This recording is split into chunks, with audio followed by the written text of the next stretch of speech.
Bienvenido al podcast Santidad Hoy. Nuestro equipo está muy feliz de que esté aquí. Mi nombre es Daniela Julca y seré la anfitriona de este nuevo proyecto. Acompáñeme a escuchar de diferentes voces de líderes y personas de todo el mundo de habla hispana en la Iglesia del Nazareno.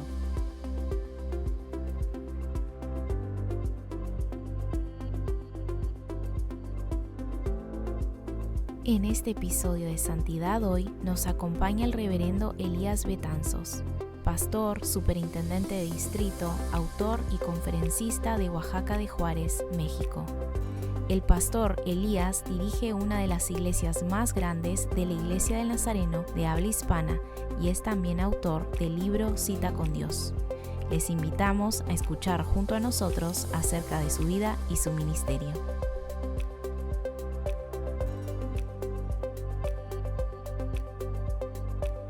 Bienvenido, Pastor Elías Betanzos. Es un honor tenerlo con nosotros el día de hoy y poder conocerlo un poco más. Realmente estoy muy contenta de poder conversar con usted. Hemos escuchado mucho acerca de su ministerio, así que me gustaría comenzar con algo más personal. ¿Podría contarnos un poco sobre su familia y cómo fue ese proceso en que Dios lo llamó al ministerio? Muchas gracias Daniela, gracias por la invitación a esta entrevista. Bueno, pues nosotros conformamos una familia, mi esposa Mabel, tengo 3 hijos, Jocabet, la mayor, Abigail, quien ya está casada, con Dante. Ellos son pastores de uno de nuestros campus aquí cerca de la ciudad de Oaxaca. Elías, mi hijo menor, también casado con Monse. Ellos son pastores de un campus que tenemos en la Ciudad de México. Jocabet, la mayor, nos apoya aquí en la iglesia en el Ministerio de Alabanza. Todos mis hijos sirviendo a Dios en este momento. Mi esposa Mabel, pues aquí trabajando conmigo, ella dirige el Ministerio de Mujeres aquí en la congregación, lidera a todas las mujeres y hace un congreso cada año de Mujeres Gloriosas, se llama, donde asisten más de 1000 mujeres a este congreso. Y bueno, estamos aquí trabajando en familia y vengo de una familia pastoral. Mis padres fueron también pastores de la Iglesia Nazareno durante 30 años. Yo nací en un ambiente cristiano, ya mi padre tomando su primer pastorado en el tiempo que yo nací. Y después estuve 19 años luchando con un llamado, terminé una carrera profesional. Yo quería dedicarme a otra cosa, no quería ser pastor. La vida pastoral que mi padre llevó fue de mucha carencia, muchos problemas. A él le tocó plantar iglesias en ese tiempo en lugares difíciles, en la sierra de Oaxaca, y pastorear iglesias un poquito complicadas. Y bueno, la experiencia no fue muy buena en varios aspectos que yo decidí no ser pastor. Pero en 1985, en un campamento de jóvenes del distrito, fui alcanzado, Dios me tocó, no tuve más que rendirme. Ya estaba yo casado, pues me casé a los 19 años. Teníamos una hija, a punto de cumplir 20 años, había nacido mi hija Jocabet, y así decidimos aceptar el llamado, irnos a la Ciudad de México, donde estaba antes el Seminario Nazareno, para prepararnos y después dedicarnos al ministerio. Fui pastor en la Ciudad de México. Luego, terminando el seminario, fui a Chiapas, donde pastoreé un año más una congregación ahí. Y después nos vinimos aquí a la ciudad de Oaxaca. a- ya estaba fundada la iglesia se llamaba Segunda Iglesia Nazareno. La tomamos, había 12 personas, 1991, y de ahí establecimos y formamos la congregación que hoy se llama CAP, Centro de Alabanza y Proclamación, que es una congregación de la Iglesia Nazareno. Y bueno, desde ahí hasta la fecha hemos pastoreado esta iglesia que ya en estos momentos, con nuestros campus, pues tiene un aproximado de 6000, 7000 miembros, más hemos fundado más de 50 congregaciones que conforman un distrito ya aquí en esta parte de Oaxaca. Conformamos con las iglesias que hemos plantado y otras 3 4 que ya estaban, conformamos el distrito norponiente, del cual soy superintendente en este momento, ¿no? Wow. Y entrando un poco en su ministerio actual, como mencionó, usted es pastor en Oaxaca de la iglesia CAP, Centro de Alabanza y Proclamación. Sabemos que hoy es una de las iglesias más grandes de nuestra denominación, con miles de personas congregándose tanto presencialmente, pero también en línea. Así. Pero lo más impresionante es que todo comenzó con apenas 25 personas. ¿Cómo fue ese proceso? ¿Cómo vivió esa transición de una congregación pequeña a lo que es hoy? Bueno, cuando yo fui llamado en ese campamento de jóvenes, yo hice una oración, recuerdo bien esa oración, fue una oración de, no de aceptación, sino de resignación, le llamo yo. Porque mi oración fue: Señor, me resigno a vivir pobre toda mi vida, me resigno a todo lo que yo había visto de mi padre, ¿verdad?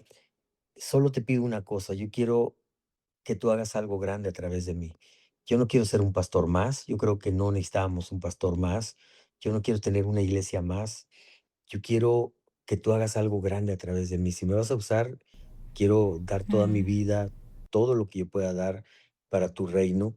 Solo te pido eso, no ando buscando grandeza, ni posiciones, ni fama, nada. Solo que tú me uses y que mm, valga la pena dejar sueños y todo lo que yo tenía para estar en tu sueño, ¿no? Entonces, en base a eso, empezamos en la Ciudad de México, una congregación que creció. Y yo pensaba que ahí Dios me quería porque es una ciudad muy grande. Y yo dije, pues aquí hay miles de personas, podemos... para eso yo había hecho estudios en México, la iglesia más grande del Nazareno tenía 400 personas. wow. Entonces nuestra mente estaba a eso. Si yo tengo una iglesia de 400, 500, ya tendría la iglesia más grande del país.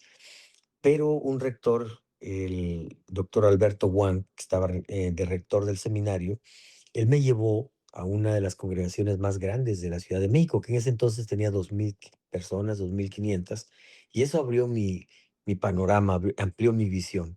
Entonces yo dije, sí se puede tener una iglesia de más de 2000, y comencé pidiéndole a Dios: Señor, yo quiero pastorear una iglesia de 4000 personas, esa es mi primera meta, ¿verdad? Y oraba para eso. Pensé que en la Ciudad de México era. Luego me voy a Chiapas, a un lugar que se llama Calera, Chiapas, donde la población escasamente tenían 300 habitantes. Mm, Yo dije, no es aquí, no creo. Pero estaba cerca de un lugar que se llama Arriaga, Chiapas, donde estaba la iglesia en ese tiempo más grande de México, con unos 400 miembros. Yo dije, bueno, a lo mejor Dios me quiere en Arriaga y tal vez ahí es donde voy a pastorear, porque estaba a 5 minutos. Pero no fue así, tampoco fui llamado para pastorear a Riega, pero no se dio. Y yo estaba triste porque yo decía, bueno, ¿cuál es el plan de Dios para mi vida? En eso, yo tenía invitaciones para ser pastor en otras iglesias del Nazareno. Había una que me llamaba la atención aquí en Oaxaca, Lagunas, Oaxaca, que yo acepté. Yo dije, creo que ahí voy a irme porque está cerca donde viven mis padres, donde vive mi esposa. Entonces creo que es el lugar. Pero Dios nos dijo no, y claramente entendimos que era Oaxaca. Esta es una ciudad que con los municipios conurbados llegamos a tener 1 millón de habitantes, una ciudad no tan grande, tampoco tan pequeña, pero aquí nos mandó Dios. Y fue así que comenzamos acá, creyendo que era el llamado de Dios. Comenzamos con estas, primero 12 personas, luego yo estuve fuera del ministerio 7 años, con los otros pastores llegamos a tener hasta 40, pero cuando vuelvo al ministerio, un número se va y quedamos 19. Con ellos empezamos, pero al año ya teníamos 150 personas, al siguiente año 300, fuimos creciendo cada año al 100%, casi durante 4 o 5 años al 100%. Hasta el año séptimo tuvimos un detenimiento y llegamos, me acuerdo que mi primer número que yo vi fueron 700 personas y de ahí no sabía qué hacer. Entonces, el auditorio que teníamos era precisamente para 800 personas y decidimos, a través de un pastor de la iglesia de Rick Warren, allá en California, él vino acá Y él me dijo, pues inicia otras reuniones, inicia y no vas a parar. Entonces hicimos otra reunión, luego otra reunión, luego otra reunión. Llegamos a tener 5 reuniones el domingo y una reunión el sábado, porque ya no cabíamos. El Wow. número de personas había rebasado los 4,000. Y de ahí ya no sabíamos qué hacer. Entonces nos cambiamos a un lugar donde estamos ahora, que es un lugar para 2,000, 2,300 personas más o menos. Hoy tenemos 3 reuniones. Antes de la pandemia teníamos 4 reuniones, pero también nació el hecho de establecer puntos en la ciudad. Por ejemplo, tenemos campus alrededor de la ciudad que son como extensiones de nuestra iglesia. Personas que no pueden Mm, llegar acá, pues se van a un punto en la Colonia Reforma, en Jojo, en diferentes lugares. Tenemos 8 o 9 campos aquí en la ciudad. Tenemos 36, pero en todo el país. Pero aquí en la ciudad tenemos 9, 8 o 9 campos. Y entonces la gente se empezó a dispersar porque aquí, si queremos tener una iglesia y ganar el 10% de la población, que serían 100,000, no caben en ningún lugar. mm, Entonces necesitamos tener muchos campus. Luego me nombraron superintendente y establecimos iglesias. mm, Aquellos campus se convirtieron en congregaciones de la Iglesia Nazareno. Hoy tenemos 61 iglesias y aparte los campus que esos sí son extensiones del CAP. Las demás se convirtieron en iglesias autónomas, digamos, iglesias del Nazareno, que pertenecen al distrito y comenzamos formando líderes. Nuestro comienzo fue formando, capacitando líderes, formándolos, y después me di cuenta que mientras más formaba líderes, la iglesia se iba multiplicando. Hoy, pues, seguimos con la idea de seguir creciendo. Nuestra meta es que de manera presencial, gracias a Dios por las redes sociales, esto fue bueno en el sentido de que mucha gente se conecta ahora, ya no vienen a la iglesia, pero se conectan, cumplen con sus diezmos, sus ofrendas, etcétera. Pero están conectados. Nosotros tenemos muchas familias que se conectan, familias enteras. Yo sé de grupos en tal lugar que se reúnen 35, 40 personas en una casa para escuchar la predicación el domingo. Participan de todo, hacen todo, pero se reúnen en casas y tenemos mucho, mucho alcance. Nuestro ministerio probablemente no tenemos estadísticas concretas, pero alcanza hasta 80,000 personas en una semana, en personas que alcanzan a escuchar el mensaje. También creamos un devocional, Cita con Dios, que es diario, todos los días, que tenemos más de quizás entre 700 a 1,000 dispositivos conectados cada mañana ujú. para participar del devocional, tanto de la congregación como de otras congregaciones. Y un ministerio, el mismo ministerio devocional, pero en audio de 2 minutos, que enviamos a más de 70,000 personas cada día. Este, y bueno, eso es lo que Dios nos ha dado y seguimos soñando, seguimos creyendo que de manera presencial que tenemos una meta, de manera en redes sociales tenemos la meta de seguir creciendo también, la familia virtual que le llamamos, y también queremos seguir plantando nuevas congregaciones. Amén. Y en ese crecimiento tan significativo, habló un poquito acerca de algunas estrategias, pero ¿qué principios o estrategias fueron clave para la multiplicación de la iglesia? Nosotros tenemos un sistema de evangelismo muy sencillo. Lo damos primero, todas las personas nuevas. Mi principio es este: el culto es el medio más efectivo de evangelismo. Yo aprendí cuando estaba yo pastoreando Calera, Chiapas, hacíamos campañas de evangelismo. Ujú, Y en una campaña contratábamos un grupo, invitaba a un predicador, hacíamos una fiesta y la gente invitaba a sus amigos. Entonces yo dije, teníamos 1 o 2 campañas por año. Mi pensamiento fue, ¿por qué no hacemos una campaña evangelística cada domingo? Y mm, hacemos una fiesta cada domingo. mm, No puedo invitar a un grupo musical, pues voy a formar uno bueno, ¿verdad? ujú, No puedo estar invitando predicadores de fuera, es mucho gasto, pues voy a predicar yo, voy a mejorar mi predicación, voy a ver por una predicación relevante, de tal manera que la gente se sienta motivada a venir a una fiesta el domingo. No es mm, un culto más, es una celebración, es una fiesta. Y nuestro mayor alcance de personas es el domingo. El mm, domingo la gente invita a otros. ujú, Entonces tenemos un evento evangelístico cada domingo. El domingo nosotros tenemos una estrategia muy sencilla de festejar los cumpleaños de las personas que vienen, les damos un regalo, un pastelito, una taza, oramos por ellos. Y es curioso porque las personas invitan a sus familiares que cumplen años en la semana para venir el mm, domingo porque va a haber una atención para ellos. ujú, Eso nos ha dado resultados. Es algo muy sencillo. Yo lo comento mucho con pastores que no necesitamos gastar mucho, necesitamos ver qué necesita la gente. La gente necesita atención y necesita ser parte de una familia. mm, Y si les damos eso, y bueno, ya la palabra de Dios hace lo que tenga que hacer en la vida de la gente.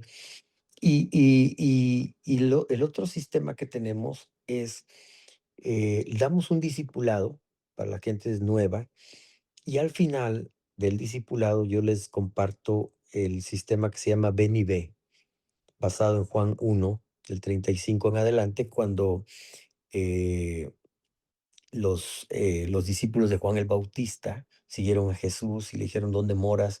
Y él les dice, vengan y vean. Y dice, vieron y se quedaron con él aquel día y se quedaron con él por todo el tiempo, pues se convirtieron en discípulos de Jesús. Entonces yo le invito a la gente nueva o a la gente que toma el discipulado a que inviten a una persona y le digan, vengan a ver. Yo les digo, no se aprendan las 4 leyes, casi nadie se lo aprende. Mejor si alguien les pregunta, oiga, ¿y qué es eso? ¿Qué es tu iglesia? ¿O por qué cambiaste? Tú nada más apréndete esto, ven y ve. Ven a ver, te invito el domingo, ven a mi iglesia y ve y a ver qué opinas después, ¿no? Claro, les decimos pues que los inviten a desayunar o a comer, depende de la reunión que lleguen, y una atención y que vean. Ya nosotros nos encargamos de orar, de mm. preparar una palabra relevante, de que haya una música relevante, que haya atención y que el Espíritu Santo obre en la vida de la gente para que ellos acepten a Jesús. Entonces, el sistema nuestro es mucho de que la gente invita el domingo a la iglesia y sí hacemos eventos evangelísticos. Ahora en Semana Santa, el viernes, vamos a tener un evento que es evangelístico, donde la gente, invitamos a la gente a venir. Por eso hago mi reunión a las 7 de la noche, no a las 3. A las 3 solo llegan cristianos, a las 7 llegan católicos, llegan de todo tipo que ya fueron a misa, ya hicieron su evento, pueden ser invitados a la iglesia y es un evento evangelístico. Toda Semana Santa es un evento evangelístico. El Día de las Madres es un evento evangelístico, es para celebrar a las mamás no cristianas. El Día del Padre es un evento evangelístico, a veces el Día del Médico, el Día del Abogado, todo lo hacemos evento evangelístico. Invitamos a personas no cristianas e invito, por ejemplo, a un médico que venga a compartir la palabra. Tenemos médicos cristianos muy, muy buenos y que Ujú. comparten la palabra, su testimonio, y así vamos ganando. Aparte el proyecto Mies, que significa mi invitado especial, que lo celebramos 1 o 2 veces por año, que es un evento evangelístico donde cada persona invita a su amigo, a su invitado especial, su amigo que no es cristiano, para que venga a un evento que puede ser un desayuno, un testimonio de alguien.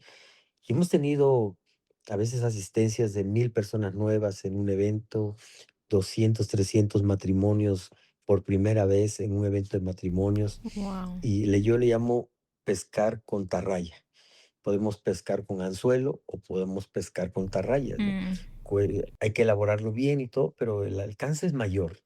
Entonces, sumado a los domingos, sumado a los eventos de evangelismo del proyecto Mies y todo eso, tenemos un alcance. Nuestra meta siempre vamos a compartir el evangelio a 5000 personas. De esas vamos a ver cuántas se convierten, cuántas se bautizan. Nuestro crecimiento de bautismos con todos los campus y las iglesias son de 1300 bautizados por año aproximadamente, ¿no? wow. Para nosotros es bajo, queremos más, queremos alcanzar a más personas, decimos vamos lentos, que queremos alcanzar a más personas, pero es más o menos un promedio que tenemos cada año de bautismos en nuestro ministerio, ¿no? Y pensando en los pastores que nos escuchan, ¿Qué consejos les daría a quienes desean ver una iglesia saludable y en crecimiento? Yo pienso que leí por ahí que el pastor es la clave o el clavo del crecimiento de la iglesia. Wow.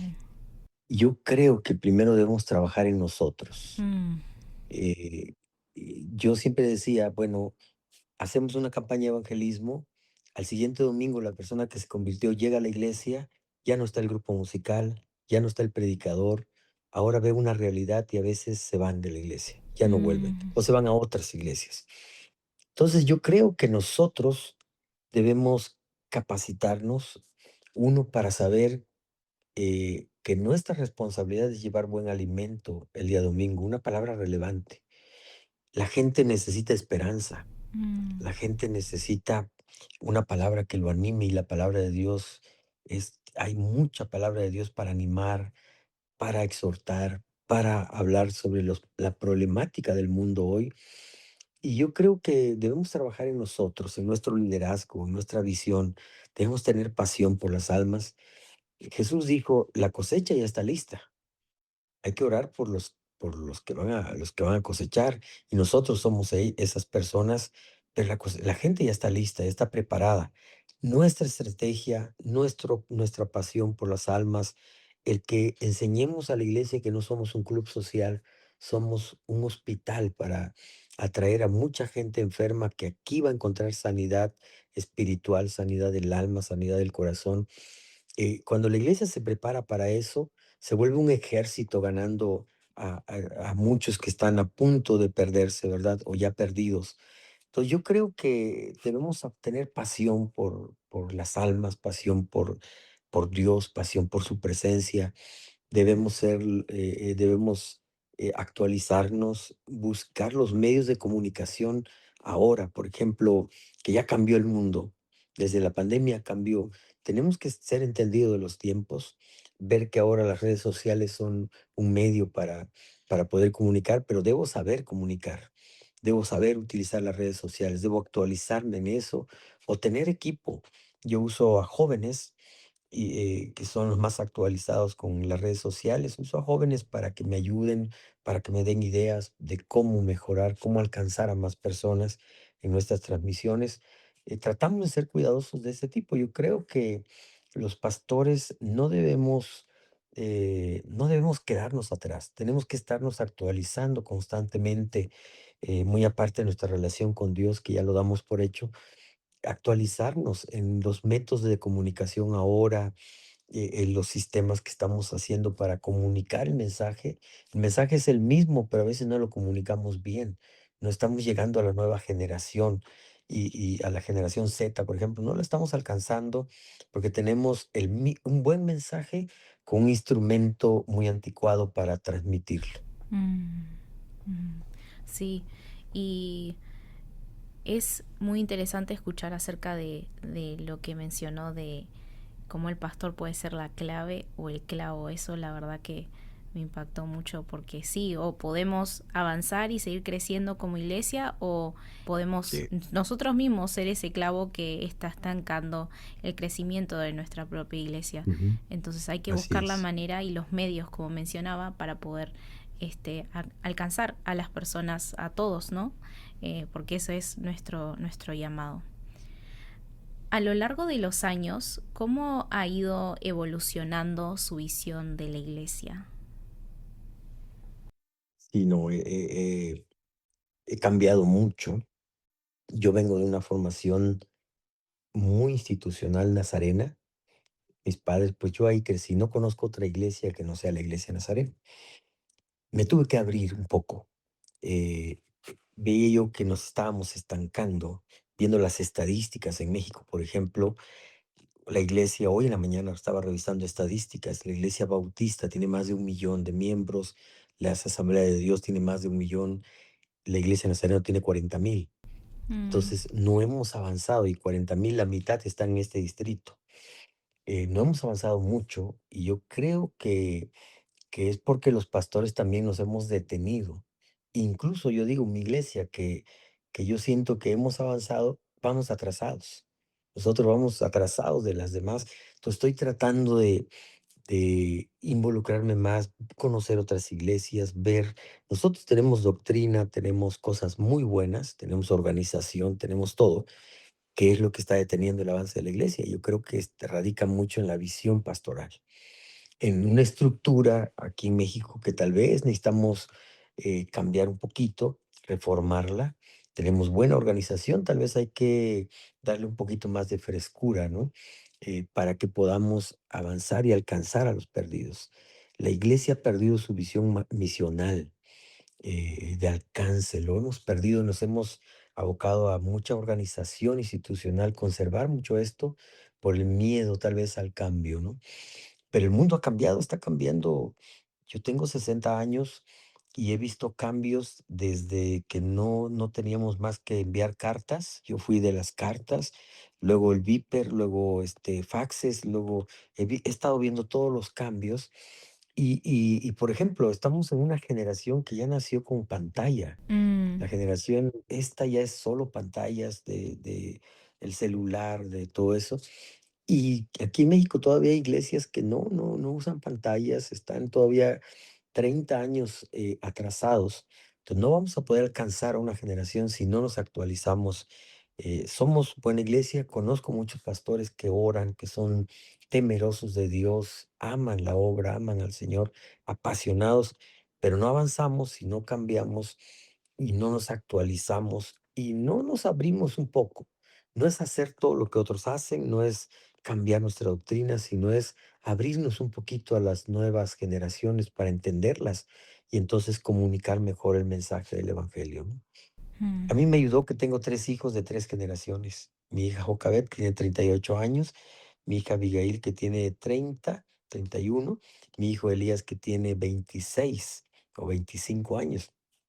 Entonces son 3 generaciones que ellos tres me enseñan mucho. Mi hija Jocabet es de una generación, Abigail y Elías de otras generaciones. Y mi hijo Elías fue el que más me ha enseñado a alcanzar a una generación Z, una generación diferente. Él en su ministerio lo estoy viendo cómo pueden, cómo se facilita la comunicación para su generación. Entonces, creo que los pastores debemos abrirnos un poquito a esas generaciones. Y nos tocó ministrar 3 generaciones. Tengo una que es de mi generación y que tenemos un culto especial para ellos. A las 8:30 es más para ellos, ¿no? A las 11 es otra generación y a la 1 de la tarde son más jóvenes. Tienen toda la familia, es más alegre, más ambiente, más cambia mucho de culto, de reunión en reunión cambia mucho. mm. Y como mencionó de que usted está usando actualmente a jóvenes en su iglesia, creo que también eso sirve, ¿no? Para entender que nuestra iglesia y las generaciones que están en nuestra iglesia no son un impedimento, más bien es un camino de bendición, un medio de gracia en el cual podemos usar de diferentes generaciones para poder crecer como iglesia también. Y debemos quitarnos un poquito el miedo, arriesgarnos un poquito más con los jóvenes. A mí me cuesta mucho trabajo por mi edad, por mi formación, pero me he dado cuenta que si no me arriesgo con ellos, no vamos a dejar un legado. Mm, Mi iglesia se va a morir junto conmigo. Entonces, si queremos dejar un legado, tenemos que ir confiando en los jóvenes. amén. Aquí estamos, últimamente he estado pensando en involucrar más a jóvenes. Hoy en la noche tenemos una reunión donde los jóvenes van a dirigir, ellos van a orar, todo. Yo voy a predicarle a los jóvenes, estamos invitando a los padres que lleguen, pero quienes van a ministrar van a ser jóvenes. Mm, Ellos van a estar ministrando y una vez al mes vamos a darle oportunidad que ellos dirijan la reunión de oración, que ellos estén. Y ya estamos viendo la posibilidad que también tengan un domingo para que ellos dirijan las reuniones, sean los servidores. Sí encontramos personas que todavía no confían, ¿verdad? ujú, Incluso en el Ministerio de Alabanza tenemos niños que están empezando a cantar. mm, A algunos no les gusta, pues dicen, no, pues está muy niño para cantar, pero si no los formamos ahora, pues no vamos a tener a una generación que esté ya preparándose para tomar la iglesia cuando nosotros ya hagamos falta. amén, amén. Desde su experiencia, pastor, ¿cómo definiría usted lo que significa realmente ministrar? En la pastoral. Sí, y también En lo diario también, ¿no? En lo personal. Yo creo que todos tenemos el llamado a ser ministros. Cuando entendemos en qué lugar Dios nos coloca Mm, y somos parte de un equipo, ese ministerio se convierte en una bomba positiva. mm, Yo debo saber que Dios me llamó a liderar, Dios me llamó a formar, a capacitar y a armar un equipo para que juntos hagamos la obra del ministerio. ujú, Yo no puedo trabajar solo, nunca trabajo solo. Siempre estoy rodeado de un equipo, siempre, todos los días yo me reúno con mi equipo y platicamos, hablamos de la iglesia. Entran todos los que trabajan conmigo. Aquí no hay mayor responsabilidades. Yo digo, hay responsabilidades, no hay jefes. Todos somos un equipo. A mí me tocó estar a la cabeza de este equipo, pero yo soy parte de, no puedo trabajar solo, necesito de todos. Entonces yo ministro, yo sirvo a Dios en lo que a mí me toca, que es predicar la palabra.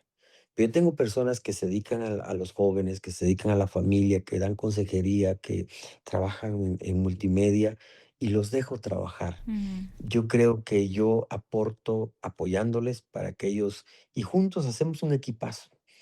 Por eso la iglesia funciona, porque no tengo problemas de que por qué aquel da consejería, por qué la gente busca más al pastor Saúl, que es el pastor que más ministra aquí, que más ora. Tengo 2 o 3 pastores que oran mucho por la gente, pues la gente los busca más a ellos.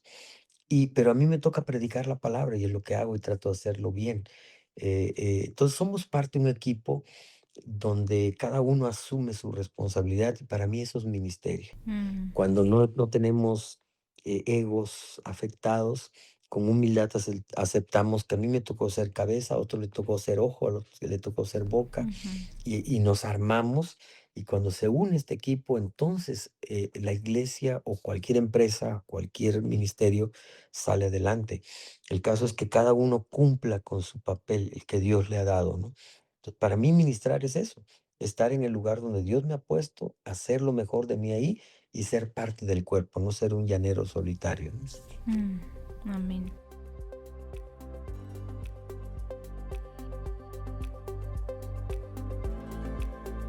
Volveremos pronto, pero ¿sabía que puede recibir crédito por escuchar el podcast Santidad Hoy? Los episodios del podcast Santidad Hoy también califican para el aprendizaje permanente de los miembros nazarenos. Para registrarse para el aprendizaje permanente como ministro nazareno, simplemente haga clic en el enlace en la parte de abajo de este episodio y cree su propio perfil. El registro de aprendizaje permanente brinda a los miembros nazarenos la oportunidad de registrarse e informar sus esfuerzos para desarrollar y mantener un patrón de aprendizaje permanente para mejorar el ministerio al que Dios los ha llamado. Se anima a cada ministro nazareno a participar en una variedad de actividades de aprendizaje permanente, incluyendo los podcasts. El código para el podcast de Santidad Hoy aparece en las notas del programa. Este código se puede utilizar para este episodio y cualquier episodio anterior que desee escuchar. Gracias por escuchar, servir y compartir como ministro en la Iglesia del Nazareno. Ahora continuemos escuchando el resto del episodio de hoy.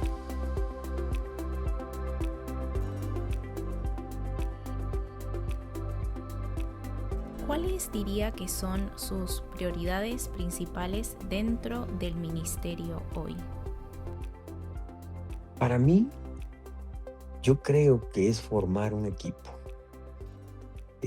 Yo siempre he creído y yo le aconsejaría a cada pastor, formen un equipo, empoderen a su equipo, capaciten a su equipo, déjenlos crecer. Entre más crezca el equipo, más va a crecer la iglesia, más crece uno.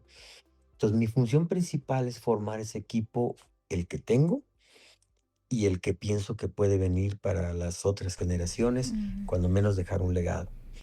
Mi segunda responsabilidad para mí es predicar la palabra.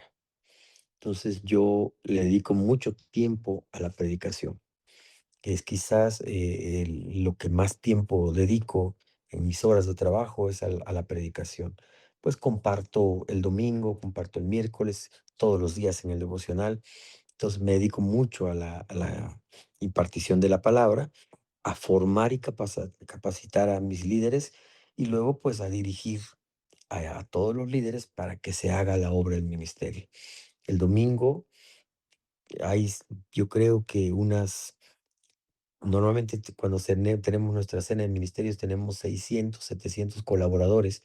El domingo estas personas están trabajando armoniosamente y es mi papel ver que el grupo de alabanza, el ministerio infantil, los servidores, todos estén alineados en armonía para que el culto se dé y alcancemos el propósito, no solamente de un culto más, sino de alcanzar a nuevas personas.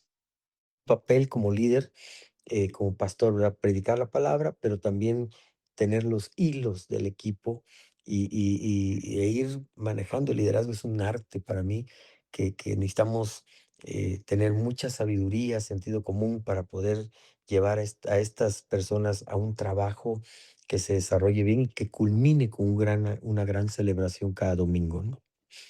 ¿Y cuáles son algunos cuidados pastorales que usted hace en su equipo? Yo paso mucho tiempo con mi equipo. Paso mucho tiempo con ellos. De hecho, comemos juntos acá en la oficina. Ay, qué lindo. Casi todos los días comemos juntos.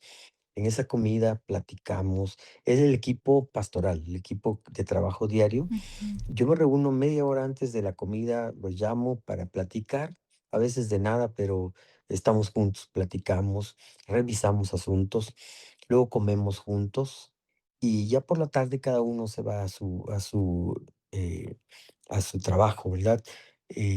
Esto es con mi equipo de trabajo todos los días. Yo paso mucho tiempo con ellos y trato de bendecirlos. Trato de que conforme Dios me bendiga, yo los bendiga a ellos también. Cuido del equipo. Tengo otro equipo que es el equipo de liderazgo, lo que le llamamos nosotros la junta de la iglesia. Con ese equipo yo me reúno todos los domingos por la noche solo para cenar y para convivir. No hablamos de temas a menos que haya un temita por ahí. Normalmente es para convivir, para fortalecer los lazos, Mm. para que cuando nos toque tratar temas difíciles, pues ya nos llevemos bien y ya podamos armonizarnos. Y yo soy de los que piensan, por ejemplo, yo nunca tomo una decisión si el 100% de mi equipo no está de acuerdo. O sea, si dos no están de acuerdo, no tomo la decisión. Mm. Yo espero hasta que todos estén de acuerdo, todos, entonces sí hago algo que considero. Ahorita estamos pensando en comprar un terreno para el auditorio y todos te aportan ideas. Anoche, varios días estuvimos en una lluvia de ideas y hay una idea por ahí que ya está permeando. Y entonces yo digo, si todos estamos de acuerdo, la próxima semana nos reunimos y todos estamos de acuerdo, lo hacemos. Si hay uno o dos que digan, no, yo tengo mis dudas, esperamos, seguimos orando, vamos a ver las dudas y todo. Ya cuando estemos todos de acuerdo, hacemos el proyecto. Es lo que me ha funcionado en mi trabajo con la junta de la iglesia. Con el equipo acá es cuestión de liderazgo, de pasar tiempo con ellos, de invertir tiempo y en eso pues ir también enseñando porque muchos de mi equipo son jóvenes. Mm. Usted mencionó acerca de cómo ve a la ciudad donde está ahora, ¿no? En Oaxaca. Y usted está constantemente viendo a la comunidad. Y en ese sentido, ¿qué considera que es fundamental para construir una comunidad de fe sólida, comprometida y activa? Yo creo que nosotros como líderes debemos ser congruentes, confiables Mm. y debemos involucrarnos en algunas actividades de la sociedad. Mm. Si queremos permear, entonces necesitamos involucrarnos en algunos asuntos de la sociedad. No, yo me he involucrado en política, pero no soy político. Ujú. Pero sí atiendo políticos, oro por ellos, vienen y platican conmigo. Yo me involucro no en partidos, sino con ellos, porque tienen necesidades también. Muchos de ellos los he tenido aquí en la iglesia, escuchan la palabra, etcétera. Y muchos cuando han pasado por momentos difíciles me invitan para orar por ellos. Tengo muy buena relación con el gobierno del estado, con el gobierno de la ciudad. Hablo con ellos. Hemos ganado influencia Mm, porque no nos hemos metido en nuestras cuatro paredes y no hemos salido a, a- a cosas que a veces es un riesgo, pero he tomado ese riesgo con tal de alcanzar a ese grupo. Mi iglesia también, nuestra visión era alcanzar empresarios. Entonces aquí tenemos, por ejemplo, un grupo, le llamamos conexiones empresariales. Yo trabajo con empresarios y nos reunimos. Vamos a empezar ahora nuevamente en un mes a reunirnos en un restaurante, compartir algunos temas, a conocernos entre nosotros, a orar por ellos, para bendecirlos, ¿verdad? Porque yo les invito a ser empresarios bendecidos para bendecir mm, y todo eso. Entonces, normalmente estoy en relación con ellos. Y mira que yo soy tímido, que a mí me cuesta trabajo las relaciones, pero creo que si no nos salimos y si no ampliamos nuestro espectro y salimos más allá de las cuatro paredes, no vamos a hacer influencia para el mundo. mm, Y aquí nuestra iglesia sí ha logrado ser tal vez una de las 4 o 5 iglesias de mayor influencia en la ciudad. Hay otras iglesias que también tienen influencia, pero esta ha sido de una buena influencia con gobernantes, con empresarios, porque hemos tratado de involucrarnos en esas tareas. Entonces, yo creo que ya sea una comunidad pequeña, o grande, el pastor debe ser esa influencia. Yo recuerdo que mi padre, cuando pastoreaba cuando yo era niño, él era una influencia en la comunidad donde estaba, pequeña y todo, pero era el sacerdote, el pastor y el médico, ¿verdad? Que eran los de influencia en la comunidad. Yo creo que se puede, somos una autoridad espiritual y debemos estar abiertos para todas las personas, ¿no? sí. Y en otra entrevista uno de los pastores mencionó acerca de qué pasaría si la iglesia saldría de donde es, de esa comunidad, si habría un impacto positivo o negativo en la comunidad. Y eso me impactó mucho porque hay que tener en cuenta que si nosotros estamos haciendo un buen impacto en la iglesia, entonces la gente lo ve, la comunidad lo siente cuando esa iglesia ya no está. Entonces es sumamente importante y fundamental que, como menciona, que salgamos de nuestras cuatro paredes y que podamos ser conocidos en nuestra comunidad y ser de impacto y ser conocidos como cristianos, como seguidores de Cristo. Así que Sí, es muy importante eso para nuestro ministerio. así es. Si pudiera volver al inicio de su ministerio, con todo lo que sabe hoy, con todos sus años de experiencia, ¿hay algo que haría diferente? Sí, por supuesto. Yo creo que siempre he comentado aquí que cometí algunos errores. En un principio fue un error de soberbia. Yo creo que eso, pues yo ahora sería más humilde. Ese error me llevó a veces a tener malas relaciones con el liderazgo de la Iglesia Nazareno en México, porque yo iba apresurado Mm, y todo, y entonces fui duro con las iglesias que no crecían o en mis críticas. Creo yo que ahora lo soy, pero antes hubiera mantenido mejor las relaciones. Tal vez hubiéramos logrado más juntos como amigos y pudiera haber sido de mayor influencia si hubiera sido menos soberbio, menos orgulloso de lo que apenas íbamos alcanzando, ¿verdad? Por eso hoy digo, si apenas vas creciendo, no sientes nada. Creo que un subteniente general me llamó un día y me dio una tremenda lección y me dijo: Elías, tú puedes ser bendición o maldición. Y si quieres ser bendición, sé humilde, siéntate adelante, participa en todo, escucha todo, aunque te aburras, aunque sientas que tú ya pasaste por todo eso, ve, participa y todo. Ha sido una lucha difícil porque ni de un lado no me entienden ni yo los entendía, ¿verdad? Porque íbamos en visiones apresuradas, pero somos parte de la misma iglesia y eso yo lo cambiaría. Yo sería más humilde, sería más participativo.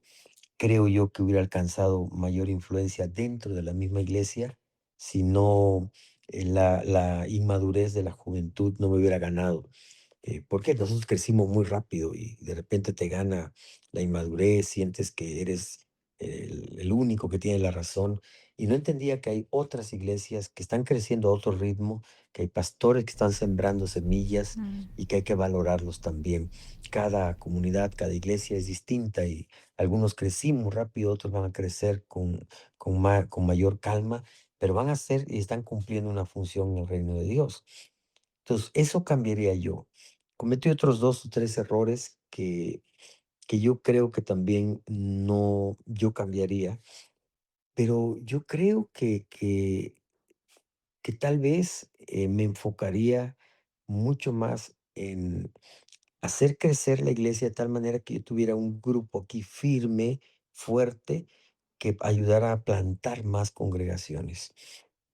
Nos falta plantar más iglesias, pero no abandonarlas tan jovencitas, tan muy pequeñas, sino llevarlas a un crecimiento, ya cuando tengan 400, 500 personas, soltarlas para que así sigan creciendo, porque abandonábamos a las iglesias muy pequeñas. Entonces ya tenían 80, 100 y ya los dejábamos solas y ahora a ver cómo le haces, ¿no?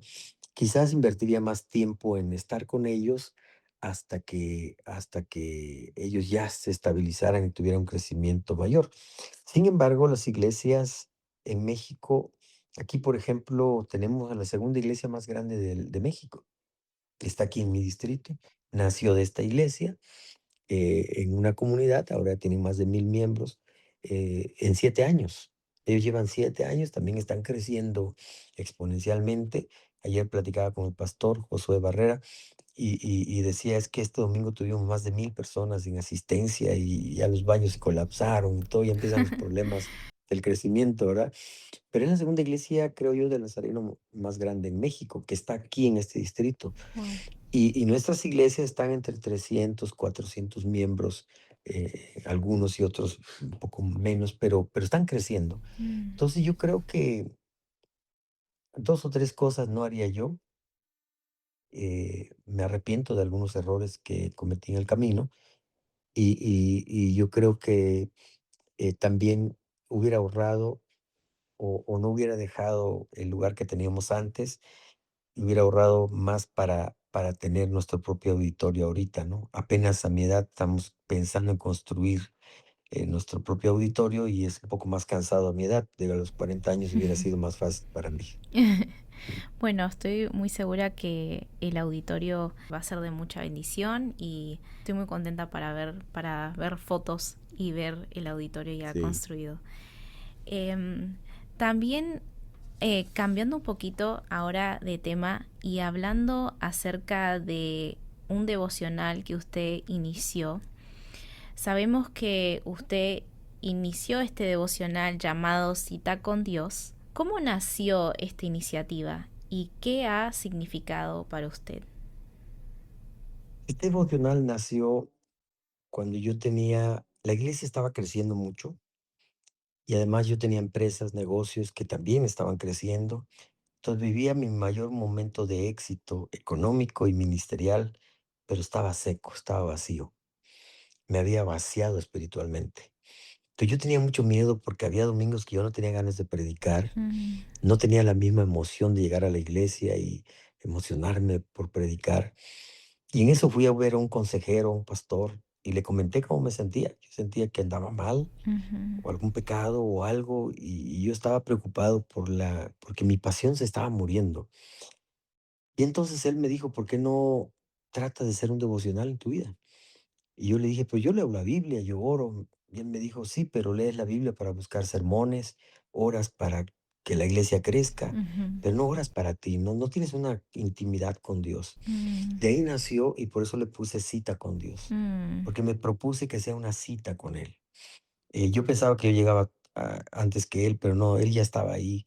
Cuando yo mm, llegaba, la idea era, aparta un lugar en tu casa, no es cualquier lugar. Haz un lugar, una mesa, un lugar donde tú digas, aquí voy a tener una cita con Dios. mm, Yo empecé leyendo la Biblia, busqué una herramienta, pero venía del Medio Oriente, venía de Corea, mm, un devocional, y con eso hacía mi devocional, pero las ilustraciones, todo era de Corea.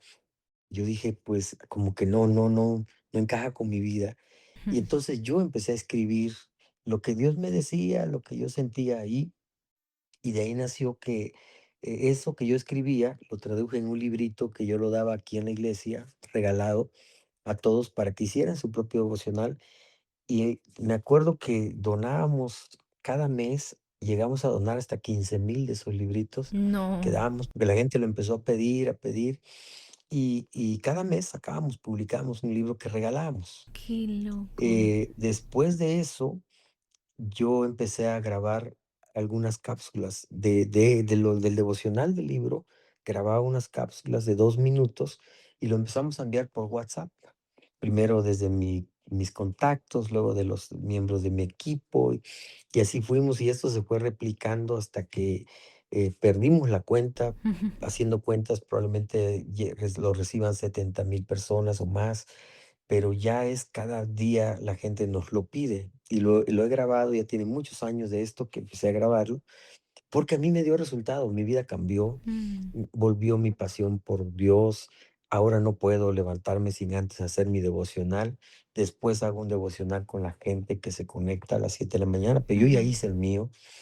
Y de ahí nacen pues muchas cosas. Yo siempre le digo, ustedes hagan su devocional y esperen resultados. Va a ver, nuestra vida va a cambiar.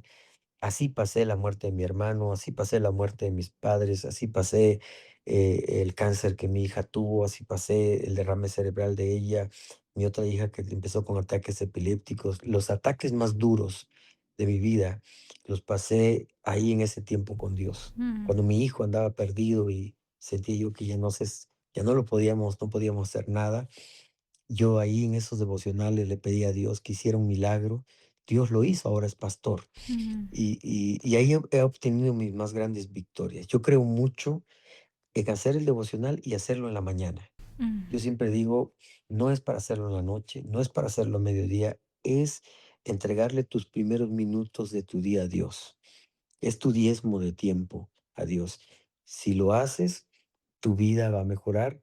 La iglesia cambió, la adoración cambió, me pastoreo con más calma, ya me tomo más tiempo, porque ya no hay necesidad de estar tanto con la gente, porque el devocional es palabra de Dios transformándote cada día, es orar juntos o hacerlo de manera personal, tu intimidad, pues claro que va a tener un resultado en tu vida y ya no va a necesitar tanto buscar al pastor, ¿verdad? Más que celebrar el domingo y trabajar y servir en la iglesia. A mí me ayudó bastante. Yo creo que parte del éxito de nuestro ministerio se debe a eso. Hemos mantenido nosotros, ahora mis hijos están en el devocional, ellos hacen su propio devocional. Me da gusto ver que mi hijo Elías se toma su café con su esposa y hace su devocional porque lo aprendieron acá. Y yo siempre digo, si las iglesias, yo hago una gira devocional, le llamo, donde no voy a vender libros, yo voy a decirles, hagan su devocional, da mm, resultado, la vida de la iglesia cambia. Y yo tengo personas no cristianas que reciben este devocional, que están todos los días, la verdad que han tenido experiencias con Dios, cambios en sus hábitos. No ha sido Elías Betanzos, ha sido la palabra de Dios que pues yo transmito, pero es la palabra de Dios la que nos transforma. Entonces para mí es un ministerio es lo que Dios nos dio y gracias a Dios, pues la iglesia, los campus, en muchas partes de México y del mundo, esto ha sido una bendición para otros. Yo creo que el día que yo no lo haga, otros lo van a hacer, pero ya quedó la enseñanza de que esto es clave para la vida cristiana. sí, y escuchando acerca de el impacto que hizo en su vida tener un devocional, ¿cuál ha sido uno de los mayores gozos al ver el impacto de este devocional en la vida de las otras personas? Bueno, yo viajo por muchas partes y la verdad es que me encontré un día en una gasolinera, nos paramos a poner gasolina y había una camioneta junto a nosotros, yo no me bajé, yo estaba en el coche y entonces una señora baja y me toca y me dice, ¿usted es el pastor Elías? Le digo, sí, y ella me dice, mire, yo soy católica, pero yo escucho su devocional todos los días. Ay, Y la verdad es que yo he tenido un encuentro con Dios ahí. Qué lindo. Y he tenido cientos de testimonios cuando viajo, la gente me va a conocer, eh, pues como un agradecimiento de decir, la palabra que usted compartió me bendijo, ¿no? Sobre todo el devocional en vivo, porque lo hicimos en medio de la pandemia. Cuando sucedió la pandemia, ahí empecé a hacer el devocional en vivo. Y eso ayudó a mucha gente que estaba con temores, con angustias, en duelo, a pasar los tiempos Ujú. del COVID. Nos ayudó a todos, porque a mí también me ayudaba a compartir. Y en medio de todo eso falleció mi hermano de COVID y la gente vio la fortaleza que Dios nos dio para pasar esos tiempos. Entonces yo tengo muchas satisfacciones, pero yo creo que la mayor ha sido ver que la oración que yo hacía esas madrugadas por mi hijo Elías dio resultado. De verdad que yo cuando veo a mi hijo predicar digo, este es un milagro de Dios, que solo Dios lo pudo hacer. Que de muy joven él ya predicando y teniendo pasión por Dios, muy obediente. Cuando era Elías estaba en otro camino, pero esos tiempos con Dios ahí, puedo decir, Dios es bueno y Él hace milagros y tenemos que tener la confianza en Dios que si tú le buscas cada mañana, él se acercará a ti, oirá tu voz y Él responderá a tus peticiones, a veces con un no, pero es por tu bien, a veces con un sí, es por tu bien también. Tenemos que tener paciencia y confiar en la soberanía de Dios, en la bondad de Dios para nuestra vida, ¿no? Amén. Qué lindo. Muchísimas gracias por esa anécdota tan impactante y tan lindo para mí y de seguro para los oyentes. Mirando hacia el futuro, pastor, ¿cómo visualiza la iglesia CAP en los próximos años? Yo estoy orando a Dios para que levante una generación que ya estoy viendo, que lleve adelante la obra de Dios. Creo yo soy de los que piensan que estamos ya en los últimos tiempos, que Jesús viene pronto y va a haber un avivamiento porque Dios no quiere que nadie se pierda. Y nosotros debemos tener las redes listas, una iglesia que ame, una iglesia que perdone, una iglesia que restaure, Mm, que tenga los brazos abiertos para el perdido, para el que necesita no condenación, sino ayuda, ujú, perdón, restauración. Estamos formando esa generación, si Dios quiere, de jóvenes que van a tener un corazón más amoroso, un mm, corazón como el de Dios, ¿verdad? Que ame a la gente y que se atrevan a evangelizar, a invitar a sus amigos, a compartir las buenas noticias. mm, Entonces, yo estoy orando por una generación, porque digo, no es nada más un pastor que quede aquí y que lleve el ministerio, no, es un equipo, es una generación, porque necesitamos servidores, necesitamos gente que se agregue a este equipo para seguir haciendo oro, para que ellos hagan 5 10 15 veces más de lo que Dios ha hecho con nosotros en estos años. Y yo creo que por ahí vienen muchos jóvenes, incluyendo mis hijos, que van, ya mis 2 hijos están pastoreando iglesias y veo que están soñando también. Entonces, quienes a Dios levante y personas que nosotros ni creemos, ¿verdad? Que pueden ser usados por Dios, Dios va a levantar para usarlos y van a ser esa generación que tal vez vean la venida de Cristo, ¿verdad? Pero que en esta temporada en que el mal va a aumentar, en que la maldad aumentará, la gracia va a sobreaumentar y que sean hombres y mujeres que experimenten la gracia de Dios, hablen de la gracia de Dios y que pues si somos parte de una familia nazarena, pero somos parte del reino de Dios, podamos amar a todos y compartir el evangelio a todos, los que vengan a nuestra iglesia, gloria a Dios, pero que sean salvos, ¿verdad? Que esa sea nuestra visión. Entonces, yo me siento ya en la recta final del ministerio, no me estoy muriendo todavía, ¿verdad? Pero siento que ya me esperan que 15 años y en estos tiempos creo yo que me voy a dedicar a formar, a darle oportunidad a más jóvenes, a invertir mi vida en la capacitación, en formación de jóvenes, para ujú. dejarlos después, impulsarlos, empoderarlos y que ellos sean los que lleven adelante. Pero estoy seguro, esta obra no se va a acabar en con mi legado. Esta obra va a continuar porque la obra que estaba en el corazón de Dios. Amén, amén. Que siga creciendo, ¿no? La obra Así es, y que podamos continuar trayendo más personas a Cristo. así es. Bueno, tengo una preguntita, pero es una preguntita un poquito más divertida, se puede decir. Pero yo estuve en uno de sus talleres cuando vino a Kansas City hace un par de años atrás y comentó que usted Ujú. disfruta mucho desayunar con su esposa. Mi Sí. pregunta sería, ¿cuál es uno de los desayunos que más le gusta comer con su esposa? En este momento, en este momento me gusta mucho, acabamos de desayunar hoy con ella y con unos pastores del distrito.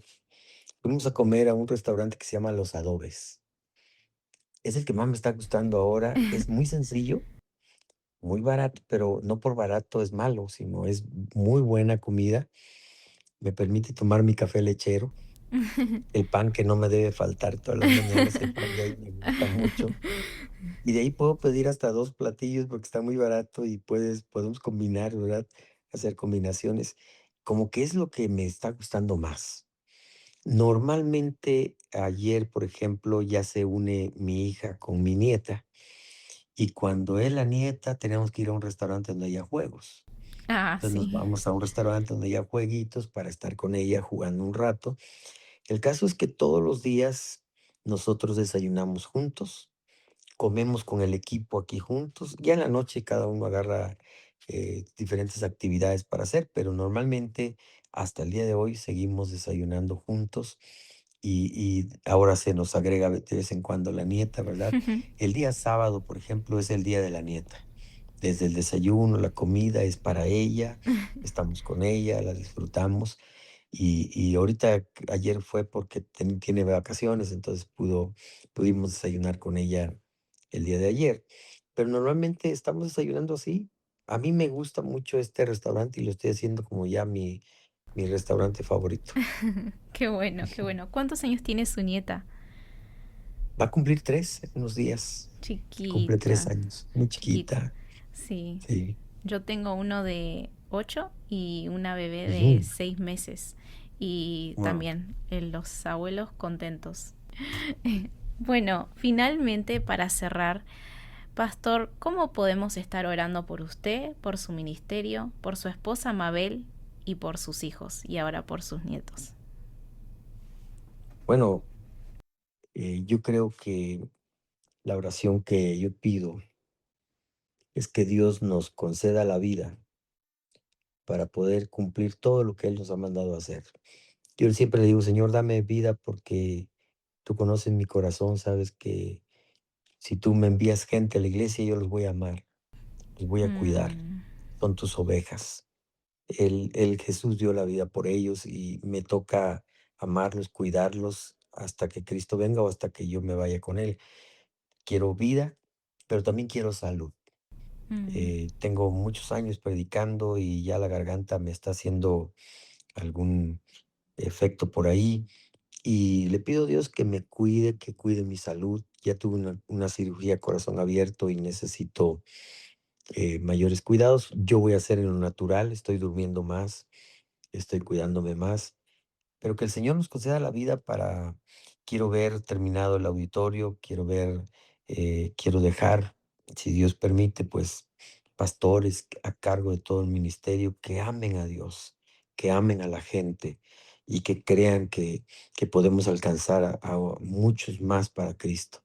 Con eso me daré por bien servido, ¿verdad? Pero en este tiempo yo creo que sí, orar por nuestra salud y para que Dios nos conserve bien. Yo viajo mucho y que Dios nos guarde en todo camino, ¿verdad? Que andamos y que podamos ser bendición, que realmente podamos ser bendición a la iglesia. bueno, muchísimas gracias, Pastor Elías, por su Gracias a ti. tiempo y por acompañarnos y permitirnos escuchar acerca de usted, de su sabiduría también y de su larga trayectoria en el pastorado y cómo nosotros también podemos crecer en estas áreas que hablamos. pero muchas gracias también por abrir su corazón hacia nosotros y hacia lo que tiene el Señor para usted, para su vida y también para su ministerio. Estamos muy contentos para ver lo que va a seguir en los próximos años y también por el auditorio. Gracias a ti, gracias por la invitación. Muchísimas gracias. Bendiciones, saludos a su familia. Bendiciones. Gracias a ti.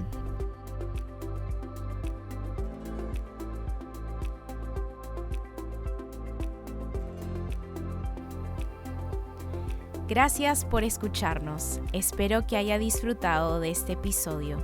No olvides suscribirse en Spotify, Apple, YouTube Music, Amazon y en todas nuestras plataformas disponibles.